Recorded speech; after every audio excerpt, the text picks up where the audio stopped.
എന്താണ് കേൾക്കുന്നത്? ആ മണിനാഥൻ കേൾക്കുന്നില്ലേ? മണിനാഥമോ? അതേ കൂട്ടുകാരി, ഒരു കൊച്ചു ഗ്രാമത്തിന്റെ വിശുദ്ധിയിൽ നിന്ന് വരുന്ന പ്രാർത്ഥനയുടെ മണിനാഥം. നിങ്ങൾ കാണുന്നില്ലേ വിശുദ്ധിയുടെ ആ പൊക്കഴിച്ചം? അതാരാണ്? ഞങ്ങൾക്കത് അറിയണം. ആ കഥ ഞങ്ങൾക്കും കേൾക്കണം.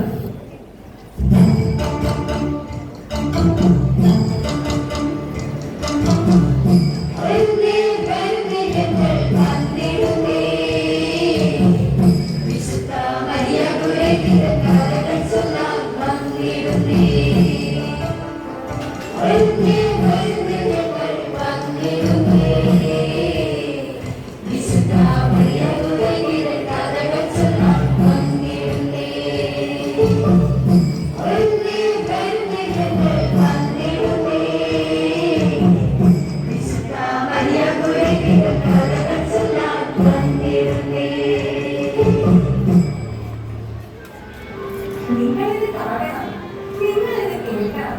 കണ്ണും കാതും പൊട്ടിച്ച് നിങ്ങളിത് കാണുകയും കേൾക്കുകയും ചെയ്യണം. ഇത് വെറും ഒരു കഥയല്ല, ചരിത്രമാണ്. ചരിത്രം കുറിച്ച ഒരു പെൺകുട്ടിയുടെ കഥയാണ്.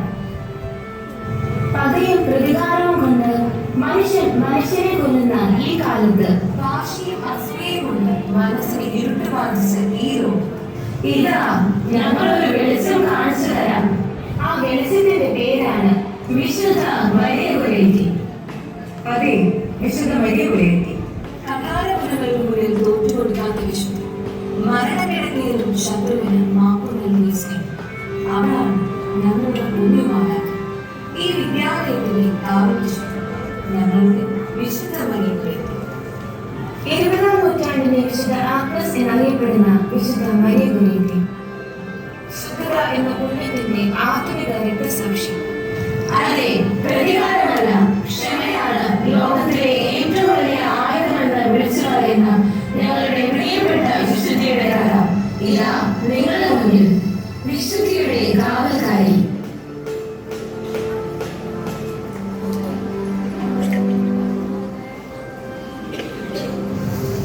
എന്റെ പ്രോജക്റ്റ് കണ്ടോ? താമസി എന്ത് പണിയെ കാണിച്ച് ഞാൻ എത്ര കഷ്ടപ്പെട്ടാൽ എഴുതിയെന്ന് അറിയാമോ? ഞാൻ ഇനി മിണ്ടില്ല. ഞാൻ സാറിനോട് പറഞ്ഞു കൊടുക്കും. പിന്നെ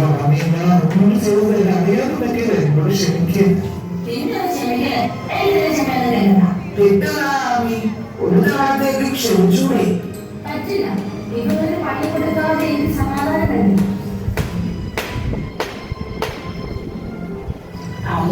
നീ മരിയകുരേറ്റി എന്ന് പറഞ്ഞ പെൺകുട്ടിയെ കുറിച്ച് കേട്ടിട്ടില്ലേ? തന്റെ കൊലപാതകങ്ങൾ പോലും ക്ഷമിച്ച പെൺകുട്ടിയാണ്. നീ കേട്ടിട്ടില്ലേ? മരിയ കുരേറ്റിയോ? അതാരാ? ആ, ഞാൻ കേട്ടിട്ടുണ്ട്. യൂട്യൂബിലൊക്കെ ധാരാളം വീഡിയോസ് ഉണ്ടല്ലോ. ഇറ്റലിയിലെ നെറ്റൂണോ എന്ന ഗ്രാമം. ദാരിദ്ര്യത്തിലും പ്രാർത്ഥനയിലും ദൈവവിശ്വാസത്തിൽ വളർന്ന മരിയ എന്ന കൊച്ചു പെൺകുട്ടി.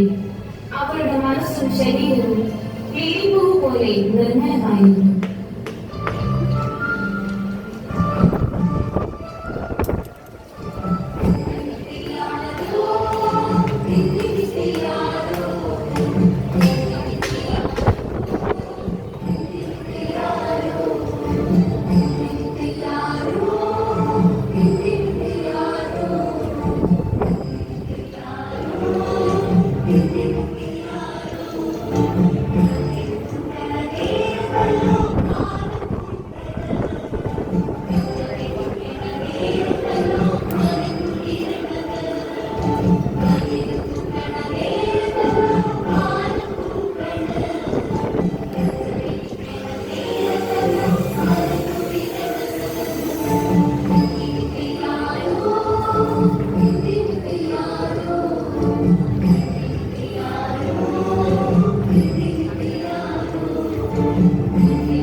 നീയുടെ അമ്മ സൂര്യൻ മറ്റുള്ളവർ പറഞ്ഞു വീഴുകയും അപ്പോൾ മനസ്സിലാക്കി. അലക്സാണ്ടർ, ഇവരെയൊന്നും സംസാരിക്കരുത്. ഇത് പാപമാണ്. ഈശോയ്ക്ക് ഇഷ്ടമല്ല. എന്ത് പാപം? നീ എന്നെ അനുസരിച്ച് ഞാൻ നിന്നെ കൊണ്ടുപോയി. എനിക്ക് മരിക്കാൻ ഭയമില്ല.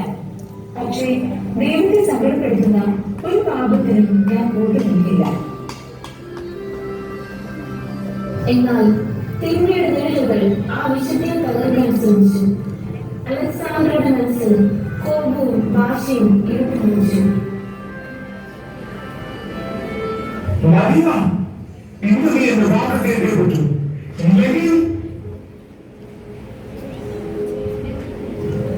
അലക്സാണ്ടർ, വേണ്ട. ഇത് വലിയ പാപമാണ്. ഈ വെള്ളത്തിൽ പോകും. ദൈവത്തോട് തന്നെ വിടൂ. എനിക്ക് ജീവിച്ചിരിക്കുക.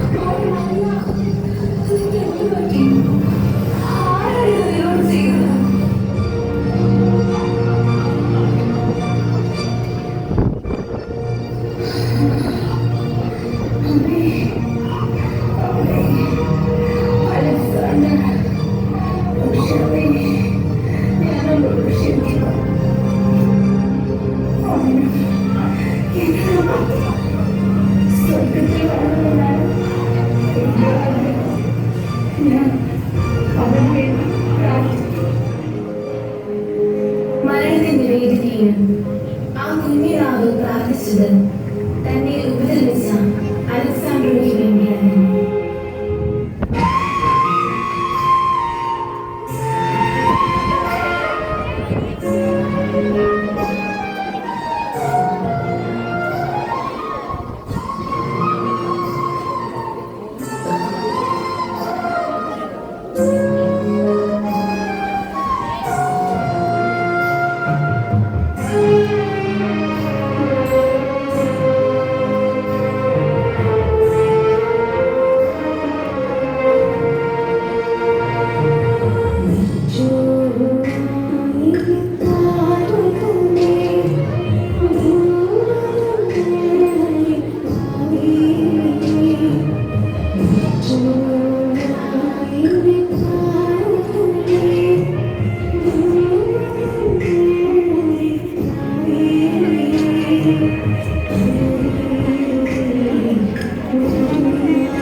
എത്ര പ്രശ്നം മരിയയോട് എത്ര വലിയ ക്രൂരതയാണ് ഞാൻ കാട്ടിയത്.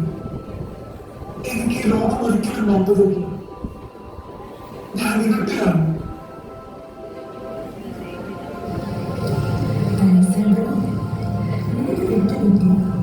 പക്ഷേ മരണക്കിടത്തിൽ വെച്ച് ഞാൻ നിനക്ക് പൂർണ്ണമായി മാപ്പ് തന്നു കഴിഞ്ഞു. സ്വർഗത്തിൽ നീ എന്റെ കൂടെ ഉണ്ടാകാൻ ഞാൻ പ്രാർത്ഥിക്കുന്നുണ്ട്. നീ എന്നോട് ക്ഷമിച്ചത് ജയപാസം എന്നെ മാറ്റിയത് എന്നെ മാറ്റിയത് നിന്റെ ക്ഷമയാണ്. ആ സ്നേഹമാണ് എന്നെ വിളിച്ചതിലേക്ക് നയിച്ചത്. വർഷങ്ങൾക്ക് ശേഷം മരിയയുടെ ക്ഷമ വെച്ച് അലക്സാണ്ടറുടെ ഹൃദയത്തെ മാറ്റിമറിച്ചു. പ്രതികാരമല്ല, ക്ഷമയാണ് ലോകത്തെ മാറ്റുന്നതെന്ന് അവൻ തിരിച്ചറിഞ്ഞു. സെക്യൂരിറ്റി സ്കൂളിലെ പ്രിയ കൂട്ടുകാരെ, വിശുദ്ധ മറിയത്തിന്റെ ഇന്ന് നമുക്ക് നൽകുന്ന സന്ദേശം ഇതാണ്: ശരീരത്തിന്റെ വിശുദ്ധിയും മനസ്സിന്റെ ക്ഷമയുമാണ് ഏറ്റവും വലിയ ദൗത്യം. നമുക്ക് സ്നേഹത്തിന്റെ വെളിപ്പുകളാണ്. തന്നെ ഉപദ്രവിച്ച ആളോട് മരണസമയത്ത് പോലും ക്ഷമിക്കാൻ മറിയയ്ക്ക് കഴിഞ്ഞെങ്കിൽ എന്നെ ചെറിയ പ്രോജക്റ്റ് ചുറ്റിയാക്കിയത് ആ രാജുവിനോട് ഞാൻ എന്തിനാ ക്ഷമിക്കാതിരിക്കുന്നത്? അതിലാണ് സെക്യൂരിറ്റി സ്കൂളിൽ കൊണ്ടുവരാമെന്ന് പറയുന്നത്. ഈ കാരണമാണ് പ്രതികാരമല്ല, ക്ഷമയാണ് ഏറ്റവും വലിയ. സോറി രാഹുൽ, ഞാൻ ദേഷ്യപ്പെട്ടത് തെറ്റായിപ്പോയി. ഞാൻ നിന്നോട് ക്ഷമിച്ചിരിക്കുന്നു. നമുക്ക് ഒരുമിച്ച് പുതിയ പ്രോജക്റ്റ് ചെയ്യാം കേട്ടോ. താങ്ക്സ് ആണ്. ഈ ശരിക്കും സെക്യൂരിറ്റി നല്ല കൂട്ടുകാരിയായി വരും.